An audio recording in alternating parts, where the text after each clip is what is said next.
आज आपण मानवी श्रवण प्रणाली म्हणजे आपल्याला आवाज कसा ऐकू येतो याबद्दल माहिती घेणार आहोत। आवाज ऐकण्याची प्रक्रिया किती अद्भुत आहे हे तुम्हाला माहीत आहे का?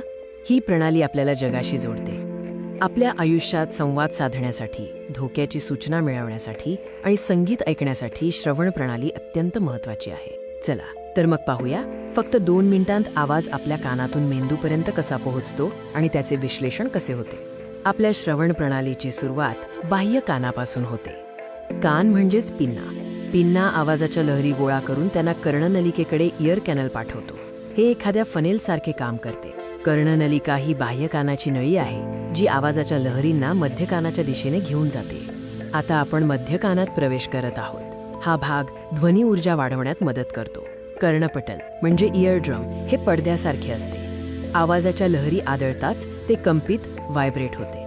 या कंपनांमुळे मध्य कानातील 3 छोटी हाडे मॅलियस, इनकस आणि स्टेप्स देखील कंपित होतात आणि आवाज आणखी तीव्र करतात। आता आपण सर्वात महत्त्वाच्या भागाकडे म्हणजे आतील कानाकडे वळूया। आतील कानात शंखाकृती कॉकली नावाचा द्रवपदार्थाने भरलेला भाग असतो। कंपने या द्रवात लहरी निर्माण करतात। या शंखाकृतीत असलेल्या लहान केसांच्या पेशी हेअर सेल्स ध्वनी लहरींना विद्युत संदेशांमध्ये रूपांतरित करतात। ही खरी जादू आहे।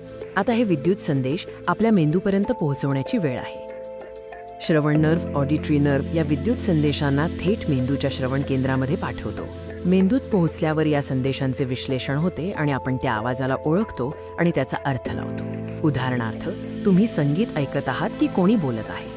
बाह्य कानापासून मध्य कान आणि आतील कानातून मेंदूपर्यंतचा हा प्रवास किती वेगवान आणि गुंतागुंतीचा आहे, नाही का?